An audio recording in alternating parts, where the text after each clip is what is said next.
Toddler finds German Shepherd trapped in cold. What she did next left everyone crying. You think you've seen kindness? Think again.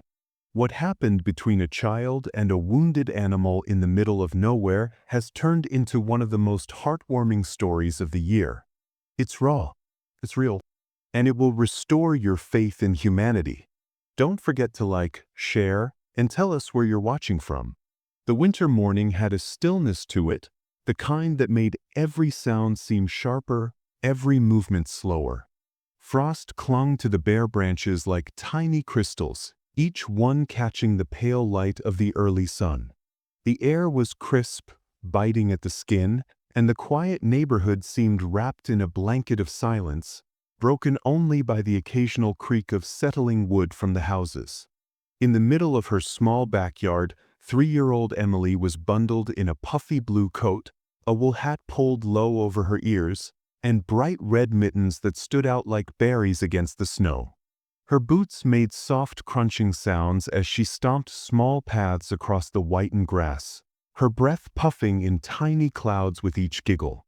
She was stacking little snow mounds, humming a song only she seemed to know when it happened.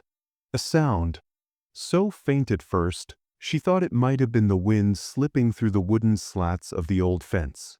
But then it came again, soft, trembling, almost hidden in the air. A whimper. Emily froze, her mittened hands still clutching a lump of snow. She turned her head slowly, scanning the edges of the yard. Her parents were inside. She could see the faint glow of the kitchen light through the window. The sound came again, and this time there was no mistaking it. It was the sound of something alive and hurting. Her small brow furrowed in a way that looked far too serious for a child so young. She dropped the snow from her hands and began to move toward the far end of the yard, where the fence sagged slightly from years of winters pressing against it. "Hello," she called softly, her voice carrying just enough to brush the quiet. No answer. Only that same whimper, longer this time, with a fragile edge that tugged at her chest. Emily's boots pressed into untouched snow, leaving a trail of tiny footprints. She reached the fence and pressed her cheek against the cold, peeking through a gap in the slats. The sound was louder now, but she couldn't see anything beyond the shadow of the half-broken shed in the neighbor's yard. Something inside her, something pure and certain, told her she had to get closer. She squeezed through the space where 2 boards had come loose, her coat snagging slightly before she wriggled free. The world seemed quieter on the other side, as if even the air was holding its breath. Step by careful step, she moved toward the shed, her mittens brushing against the rough wood of its wall. The snow here was deeper, the kind that swallowed her boots with a soft-as sound. As she rounded the corner, she stopped so suddenly her breath caught. There, huddled in the snow like a forgotten shadow, was a German Shepherd. Its fur was dulled and stiff with frost, each shallow breath puffing weakly into the cold. The dog's eyes, half-lidded, glassy, lifted just enough to meet hers, and in that moment Emily felt something deep and unspoken pass between them. A question. A plea. Her small hands curled into fists inside her mittens. She didn't know why the dog was here, or how it had come to be in this frozen corner of the world. She only knew one thing with the same certainty as the beating of her heart. "I'll help you," she whispered, her voice trembling but sure. "I promise." The wind carried her words away, but the dog's eyes seemed to soften, just a little. Emily took one step closer, her red mittens stark against the white snow, and for a moment, it was as if the rest of the world had gone still, leaving only a little girl, a wounded soul, and the fragile thread of hope between them. The little house at the corner of Mapleview Lane was always warm, no matter how bitter the wind outside became. Inside, laughter moved through the rooms like sunlight, and the smell of cinnamon toast and fresh coffee seemed to live in the air. Emily's parents, Claire and Daniel, had built their lives around small comforts, soft blankets on the couch, mugs of cocoa after dinner, and the gentle hum of a home where everyone belonged. On most weekends, Grandma Ruth and Grandpa Joe would visit, their boots bringing in little trails of snow, and their hugs bringing in even more warmth. Ruth always came with a loaf of fresh bread wrapped in a towel, and Joe never arrived without a biscuit tucked in his pocket, just in case they met a dog on the way. Emily had only seen 3 winters, but she already carried a gift that her parents couldn't quite explain. Animals seemed to notice her just as much as she noticed them. The neighbors still talked about the summer evening when a shy stray cat had appeared at their fence, too thin and too scared to trust anyone. Emily had sat on the grass night after night, inching a saucer of milk closer until the cat finally ate beside her. And then there was the tiny bird she found one spring morning, trembling on the porch rail. She had cupped it gently in her small hands, whispering to it as if her voice could give it courage, until it fluttered away into the sky. Her parents would watch these moments quietly, both a little amazed, both a little unsure where this instinct had come from. That morning had begun like any other winter day. The yard lay under a clean sheet of snow, and Emily was bundled in her puffy blue coat, wool hat, and bright red mittens.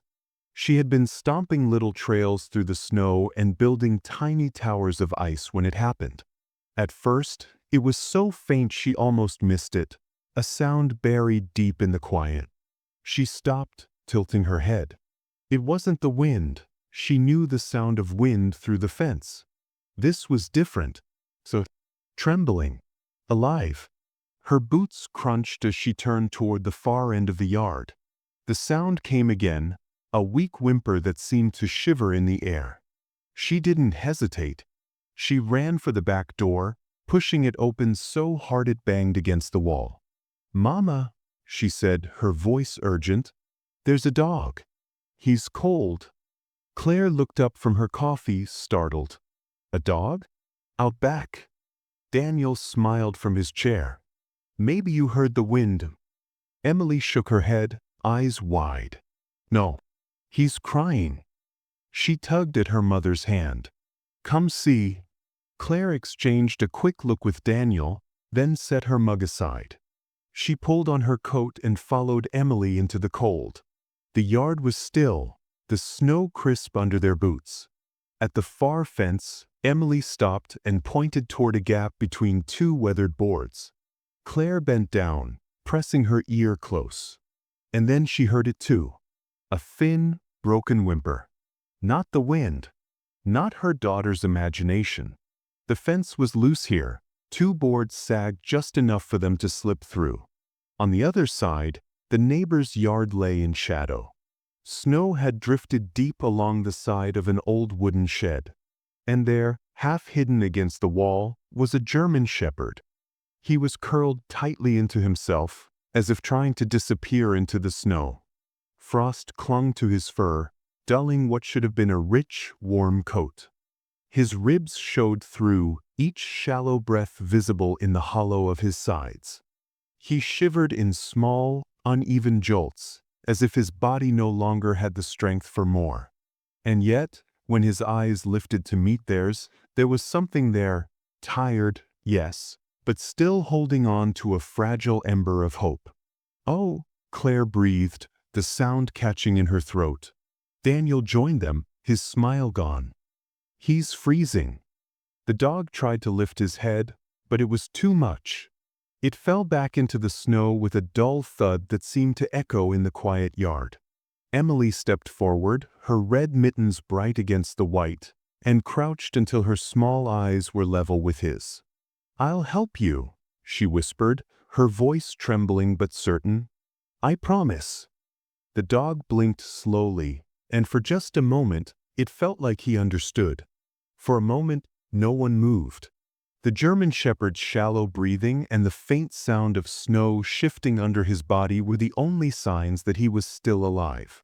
Then Daniel shook himself from the shock, his voice low but urgent. "We need to get him inside. Now." Claire nodded, already unwrapping the scarf from her neck. She spread it over the dog's back, tucking it gently around his trembling body as if it could give him more warmth than it truly could. The scarf was thin, but the gesture was all she had until they could do more. "Blanket," she said, glancing at Daniel. "The thick one from the hall closet." Daniel disappeared through the fence gap, his boots crunching away across their yard. Emily stayed kneeling in the snow beside the dog, her mittened hands resting softly on the scarf. "You're safe now," she whispered, her words slow and careful, as though she didn't want to startle him. The dog's eyes shifted toward her, glassy but faintly aware. His ears twitched just once, as if the sound of her voice had reached some part of him that the cold hadn't taken yet. Daniel returned, arms full of a heavy wool blanket. He knelt beside them and worked carefully to lift the dog's front half while Claire cradled the back. The shepherd was heavier than he looked, his weight limp and awkward, making it harder to carry him across the uneven snow. They took 2 careful steps before Daniel's boots slid on an icy patch hidden beneath the fresh layer of white. He caught himself before falling completely, but the stumble tipped the blanket sideways, letting one edge drag into the snow. By the time they steadied the dog again, the bottom half of the blanket was wet and cold. "Keep going," Claire urged. "We just need to get him inside." Step by careful step, they made their way across the yard. Emily trailed close behind, her eyes never leaving the dog's face. Each time his head shifted or his breath hitched, she murmured something, tiny reassurances in the voice of someone who believed promises could keep a heart beating. Inside, the blast of warm air from the heater was almost jarring after the cold. Daniel lowered the dog onto a thick rug near the fireplace, while Claire stripped the wet part of the blanket away and replaced it with a dry quilt. The shepherd shivered harder at first, his body adjusting to the sudden temperature change. Claire moved quickly to the linen closet, returning with stacks of clean towels. She laid one in front of the fireplace's gentle heat, another on the dog's back. "He's close to hypothermia," she said quietly, mostly to herself. "We have to warm him slowly, don't shock his system." Emily was already sitting cross-legged beside him, her small hand finding its way to his paw beneath the quilt. "It's okay," she whispered again. "You can stay here." Daniel pulled his phone from his pocket and began scrolling through contacts. "Dr. Patel's clinic," he said. "They'll know what to do." The call connected quickly, but the news on the other end made his jaw tighten. "They can't get through," he told Claire after ending the call. "Snowstorms already shut the road down." Claire's brow furrowed, but she didn't pause in her work. She swapped out the top towel for the one warmed by the fire, carefully patting at the frost along his fur. "Then we do what we can here." They worked as a quiet team. Daniel brought a small pot from the kitchen, filled it with broth, and set it to warm on the stove. Claire rubbed the dog's paws with another heated towel, checking for any sign of frostbite. Emily never left his side, speaking softly in between, watching every move her parents made. When the broth was ready, Claire knelt with a spoon, letting the steam curl upward toward his nose. The shepherd sniffed weakly, his tongue flicking out just enough to taste. "That's it," Claire coaxed. "Just a little." She fed him one small spoonful at a time, patient through the pauses when he closed his eyes, gathering what little strength he had. Outside, the snow kept falling, the world beyond their windows blurring into white. Inside, the fire cracked softly, the room filled with the scent of warm broth and damp wool. Emily leaned closer, resting her cheek near the dog's paw. "You're safe now," she repeated, and this time it didn't sound like a promise, it sounded like the truth. By morning the storm had turned the neighborhood into a hush of white, the kind that muffled car doors and swallowed voices. Pale light pooled over the living room, where the German shepherd slept on the quilt by the fire, her breath steadier than the night before. Steam curled from 2 mugs on the coffee table, Claire's tea left cooling and Daniel's coffee gone lukewarm, because neither parent could bear to leave the room for long. Emily woke early, patted down the hall in fuzzy socks, and folded herself beside the dog as naturally as if she'd been born there. She tucked her red-mittened hands underneath her legs and watched the shepherd sleep. The doorbell finally rang close to noon, a careful, apologetic sound. Daniel rushed to open it, stepping aside to let a gust of frozen air and Dr. Patel into the foyer. He carried a canvas field bag and wore a knitted cap dusted with flurries. His smile was kind but tired, his glasses fogging in the warmth. "Roads just opened one lane," he said, voice low as he unwrapped a scarf. "I'm sorry it took so long." "It's okay," Claire answered. "You're here." Dr. Patel knelt by the fire, greeting the dog in a whisper. "Hey, beautiful. Let's see about you." He moved with the practiced quiet of someone who had mended more than most people would ever witness. An old rhythm of gloved hands, soft words, and instruments that gleamed and clicked. He checked gums and temperature, lifted a paw, and frowned at the pale edges of a few toes. He palpated ribs that rose too easily under fur. The shepherd twitched once, but didn't pull away. When Emily reached to touch the dog's shoulder, the vet paused, gave her a gentle nod, and continued. "She's malnourished," he said, eyes narrowing with clinical worry. "And on the line with frostbite, mild to moderate on these two pads. You acted fast last night. The slow warming, the fluids, it made a difference." "Will she lose the toes?" Claire asked, her hands folded tight against her chest. "I don't think so," he said, voice steadier. "You caught it early." He reached into the bag and pulled out a small handheld scanner. "Mind if I check for a chip? If she has an owner, they'll be frantic." "Of course," Daniel said. The scanner hummed and swept over the dog's shoulder blades, then down the neck. Nothing. Dr. Patel shifted closer to the withers, angled the device low, and tried again. A soft double beep cut the silence. "There?" he murmured. On his phone, he opened a registry app and entered the numbers, tapping with quick, precise motions. The seconds stretched as the app spun. The shepherd's ear flicked. Emily leaned closer. The phone chimed. Dr. Patel's brows rose. "What?" Claire asked.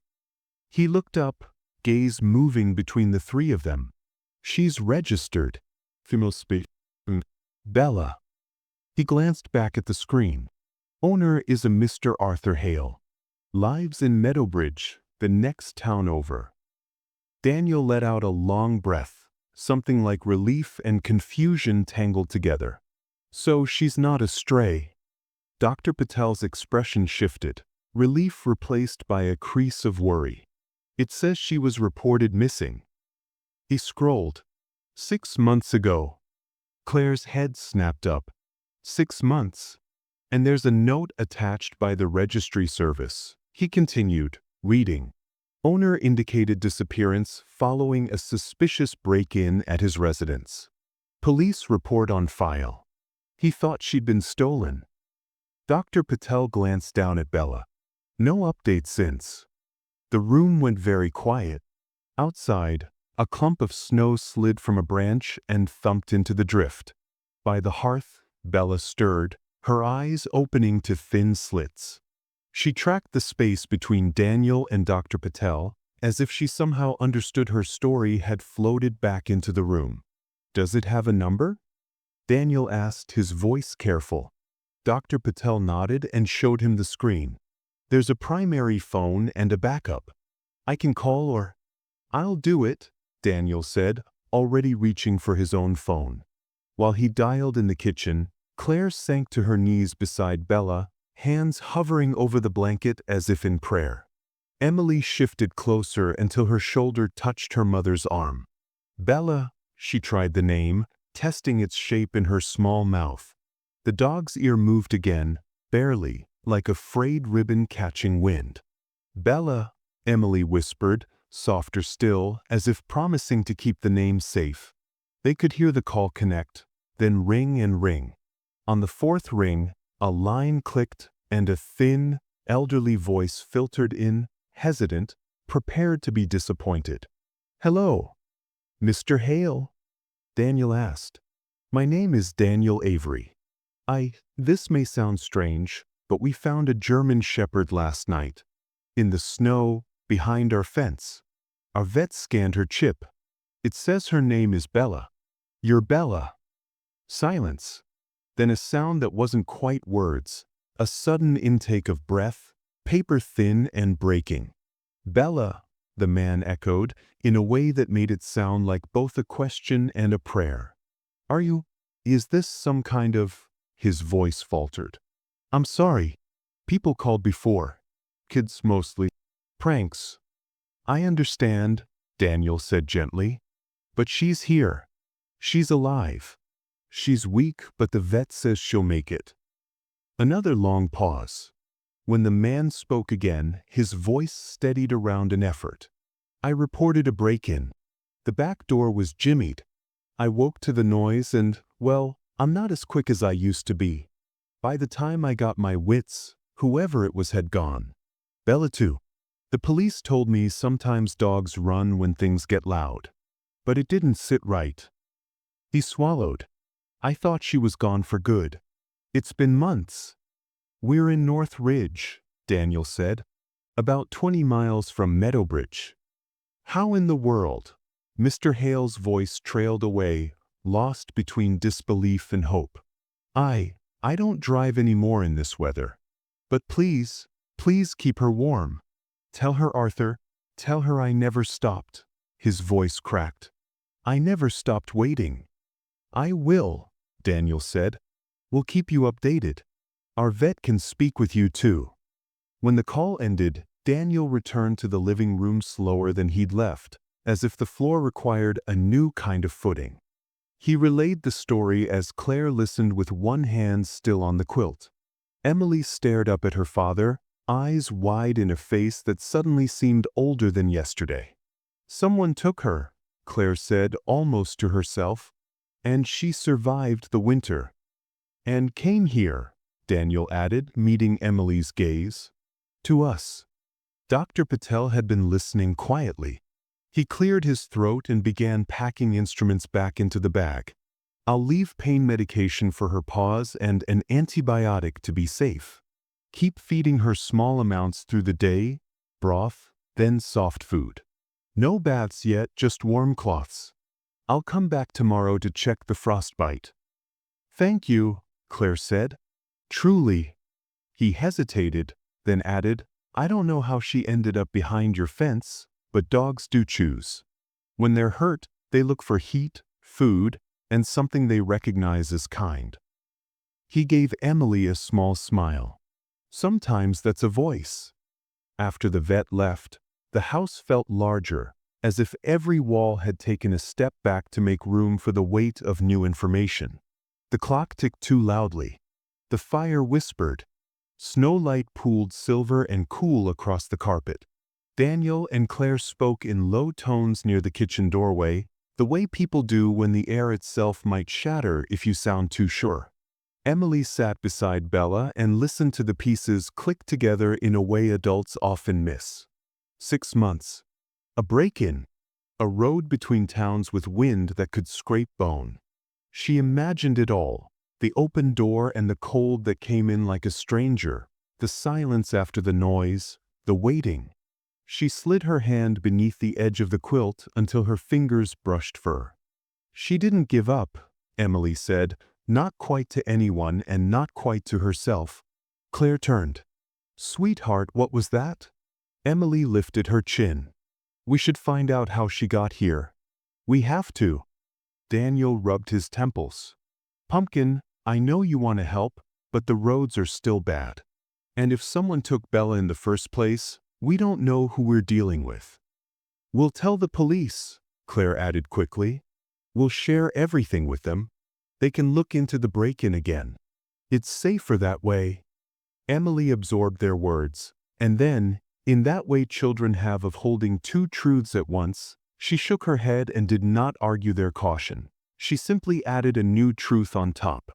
"She came to us for a reason," The sentence settled in the room like a candle lit at dusk, small, steady, stubbornly bright. Daniel opened his mouth to reply, then closed it, his eyes traveling from his daughter to the dog and back again. Claire exhaled, a slow rope of breath that trailed a dozen worries behind it. "Reason or not," Claire said gently, kneeling so she was eye level with Emily, "we can't go looking for trouble in a blizzard. But we can do two things. We can keep Bella safe. And we can make calls." She glanced at Daniel. "We'll report the chip match to Meadowbridge PD. Ask for the officer who took Mr. Hale's report. We can request they reopen it. Maybe there were other incidents." Daniel nodded. "I'll call now." While he dialed and Claire fetched a notebook to write down names, badge numbers, and times, Emily whispered into Bella's ear the way she had the night before. She told her about Arthur's voice on the phone, how it trembled and then grew strong, like a bridge that someone dared to step on and found it could hold.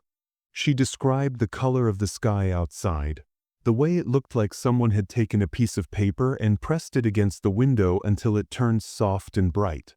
She promised the fire would be fed all day, that broth would come in slow, warm spoons, and that no one would let the cold back in. Bella's eyes fluttered. A soft sound formed in her throat. No bark, not yet, but not silence either. Emily felt it under her palm like a thin thread pulled through cloth. There, then gone, but proof enough that the fabric could be mended. By late afternoon, they had done the things they could do. Daniel had spoken to a Meadowbridge detective who remembered the case and promised to follow up. Claire texted Dr. Patel a photo of Bella eating a few teaspoons of soft food, which earned a relieved thumbs up. Mr. Hale called back with gratitude spilling over itself. He gave permission for the police to share the report with them and told a brief story about the day he brought Bella home from the shelter, how she had chosen him by leaning all her weight against his leg and refusing to move. "Sounds familiar," Claire said after the call, smiling toward Emily. The storm spent itself toward evening, leaving the world scoured and still. Streetlights blinked on, halos suspended over fresh drifts. Inside, they added logs to the fire and dimmed the lamps to a honeyed glow. Bella slept deeper, the tremors in her muscles easing to the occasional twitch that meant dreams had finally returned. Emily's eyelids drooped. Claire drew a blanket over her shoulders, but the child shook her head. "I'm not sleepy," she murmured, then softer, "Not yet." Daniel crouched, placed a hand on her back. "We'll figure it out," he said. "The safe way." Emily nodded, but her gaze stayed on the dog, as if everything important had already been decided long before adult plans were made. She reached out and touched the quilt's hem, and her voice, small, certain, threaded the quiet. "She came to us for a reason." No one argued. The sentence settled deeper, became part of the house the way the scent of wood smoke does, the way winter finds its way into the seams of a season and stays. In the last minutes before bedtime, the fire sank to embers and the radiator hummed a soft, steady lullaby.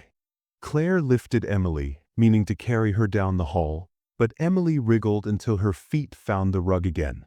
She bent, kissed 2 fingers, and pressed them to Bella's head. "Good night, Bella," she whispered. "We'll help you find your way back." Bella's eyes opened just enough to catch the shape of the little girl's face. A sigh trembled out, barely there, and the tip of her tail moved once, as if answering a promise she already understood.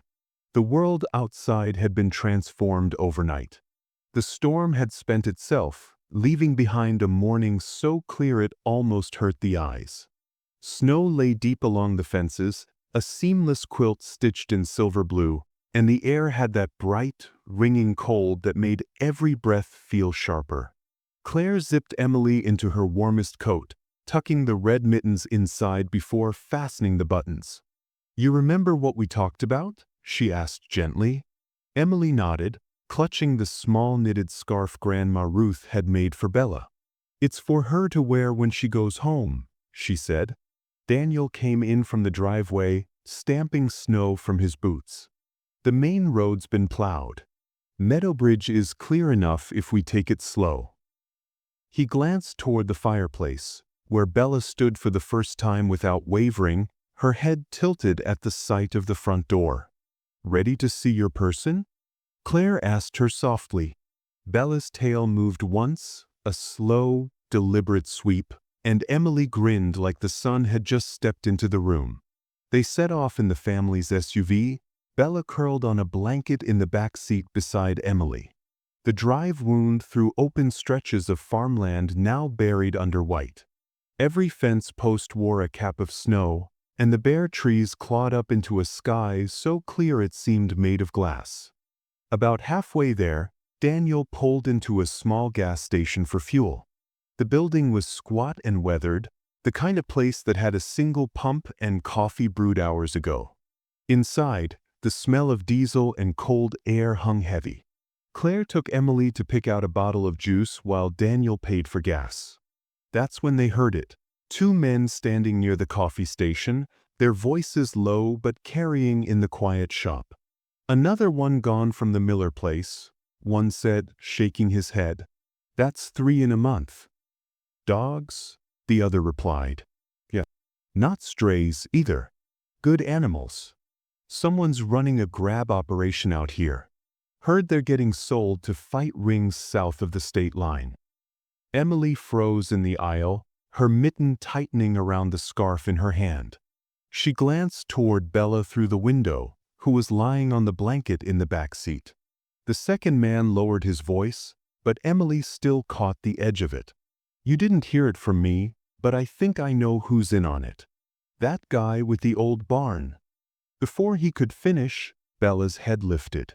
Even from outside, the muffled sound of one man's voice seemed to reach her like a cold wind. Her ears flattened, and a low, faint growl rumbled in her chest, quiet but raw, the sound of something buried deep. Claire returned just then, guiding Emily toward the counter. She caught the tail end of the men's conversation but said nothing, only kept one hand on her daughter's shoulder until they were back outside. Daniel noticed Bella's tension as he climbed in. "She okay?" he asked. Emily nodded slowly, but her eyes stayed on Bella's face. "She doesn't like that man's voice," she said quietly. The rest of the drive passed in thoughtful silence. When they reached Meadowbridge, Daniel followed the directions from Mr. Hale's call. The houses grew older, their porches low and wide, the kind of streets where neighbors still waved at passing cars. Finally, they pulled into the driveway of a small white house with blue shutters, its roof heavy with snow. An elderly man stepped out onto the porch before the car had fully stopped. Arthur Hale wore a thick coat over a flannel shirt, and his hands trembled slightly, not from the cold, but from the anticipation etched across his face. Daniel opened the back door, and Bella's head rose instantly. She seemed to know.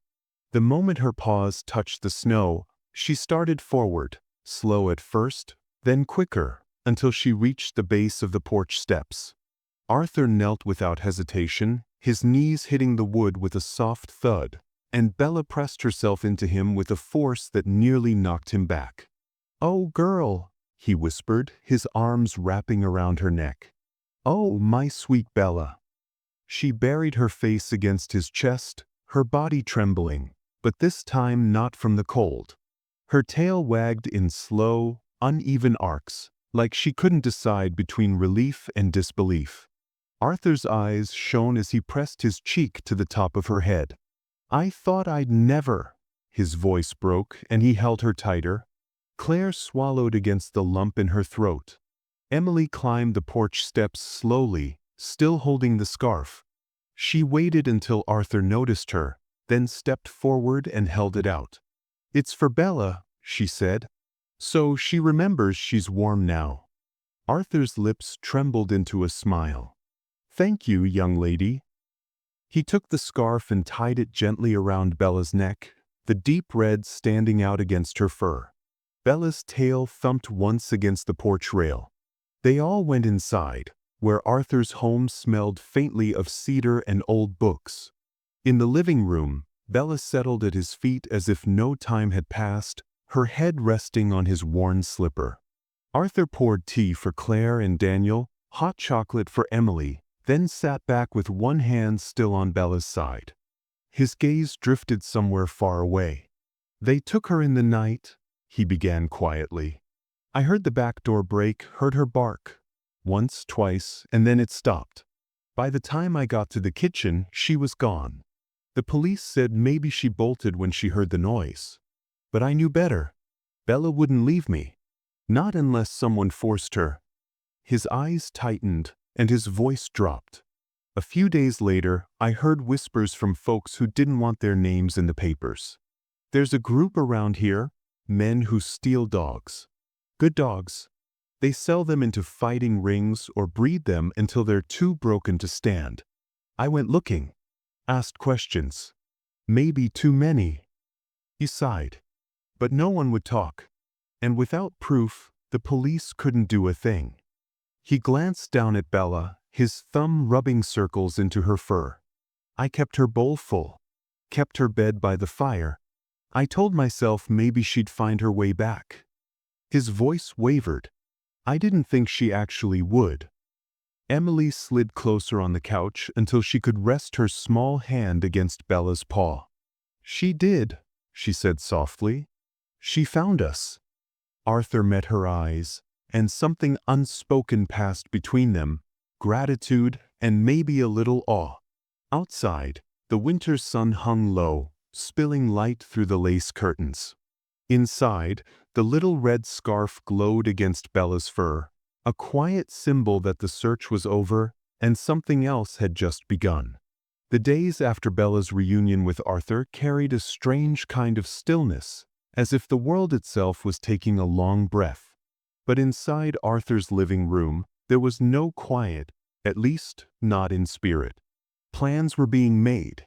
Phone calls were placed. And this time, no one was content to let the trail grow cold again. Arthur's voice was steadier now when he spoke with the Meadowbridge police. "If there's a chance she wasn't the only one, we can't wait," he told the officer on the other end. "You've got to look in the places no one's looking." Daniel sat beside him, jotting notes on a pad, while Claire leaned over the kitchen counter with her cell phone pressed to her ear, confirming details with Dr. Patel, every scrap of information about Bella's condition, the frostbite, the signs of neglect. Emily sat cross-legged on the rug with Bella's head in her lap, listening without speaking. When the call ended, Arthur reached down and smoothed a hand over Bella's ears. "If they have others, we're going to find them." The investigation moved quickly. Within 2 days, a tip from a farmhand led the police to an abandoned property on the outskirts of town, a sagging barn hidden behind a tangle of bare trees. From the road, it looked like nothing more than a weather-beaten ruin. But as officers approached, faint sounds slipped through the wood, whines, sharp barks, the clinking of chains. Arthur insisted on going. Daniel and Claire hesitated but agreed on one condition. Emily would stay in the car until it was safe. She accepted the rule with a solemn nod, clutching Bella's leash as if it were a lifeline. When the officers called the all-clear, Emily stepped out into the brittle winter air. Her boots crunched over frozen grass as she followed her parents toward the open barn doors.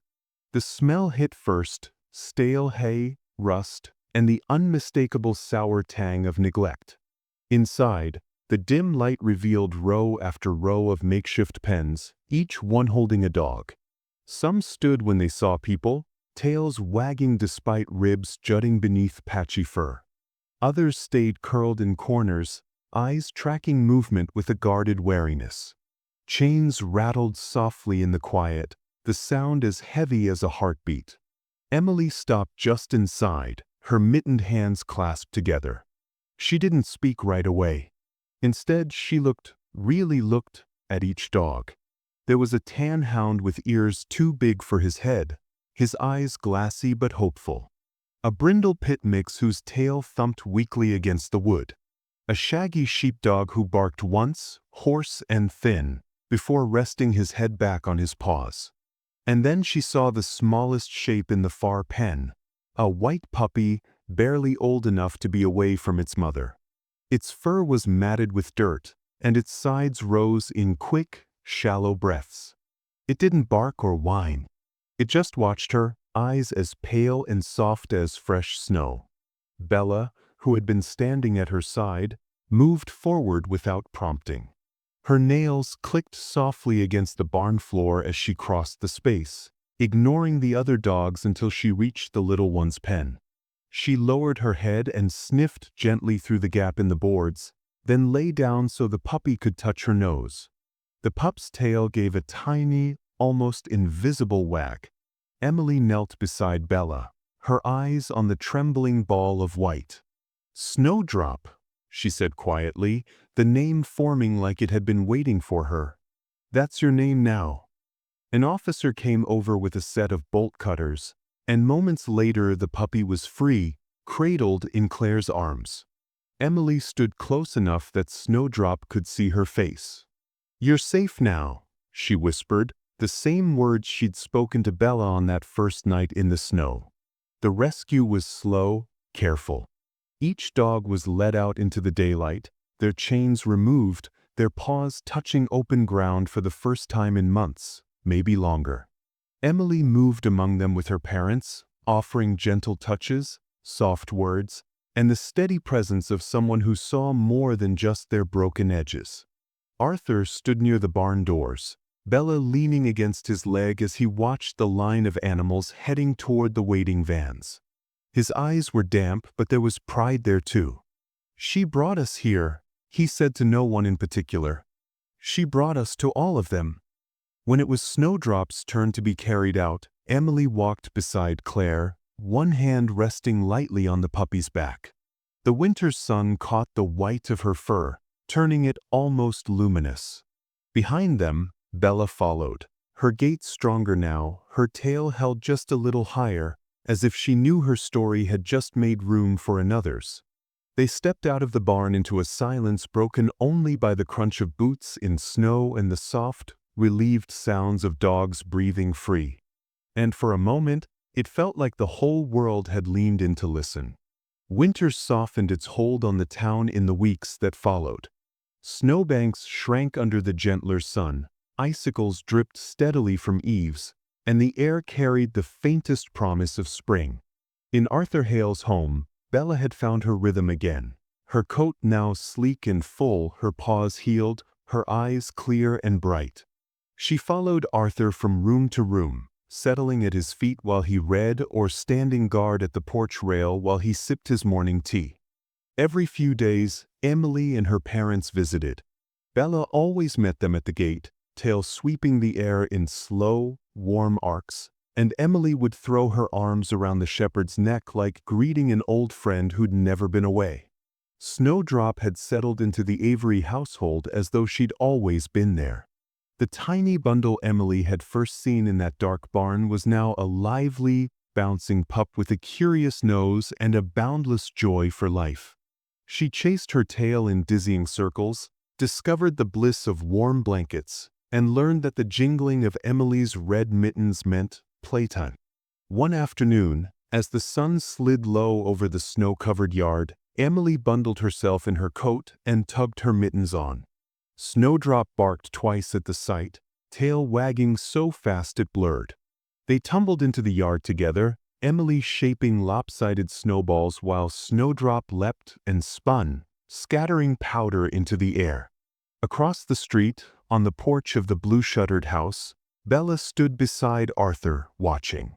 The shepherd's posture was calm, but her eyes followed every move, the way Snowdrop circled Emily, the way Emily bent low to whisper into the pup's ear. Arthur smiled down at Bella. "Looks like she's doing a fine job," he said. Bella didn't answer, of course, but her tail wagged once, slow and certain. The rescue had changed more than just the lives of the animals. It had tied together people who might never have met otherwise. A retired man, a young family, a vet who drove through a storm, police who worked past their shifts. And at the center of it all, a 3-year-old who heard a faint cry in the cold and decided it mattered. Kindness, after all, wasn't measured in years or size. Courage didn't always roar. Sometimes it was quiet and small, bundled in a puffy coat with red mittens. And heroes could be anyone, even a little girl who promised, "I'll help you," and meant it. As the daylight thinned, Emily scooped Snowdrop into her arms and spun in a slow circle, her laughter carrying on the crisp air. Snowdrop licked her cheek, tail whipping in delight. Bella, from her place on the porch, gave a low, approving chuff, as though passing along a blessing. The snow crunched under Arthur's boots as he stepped down onto the walk.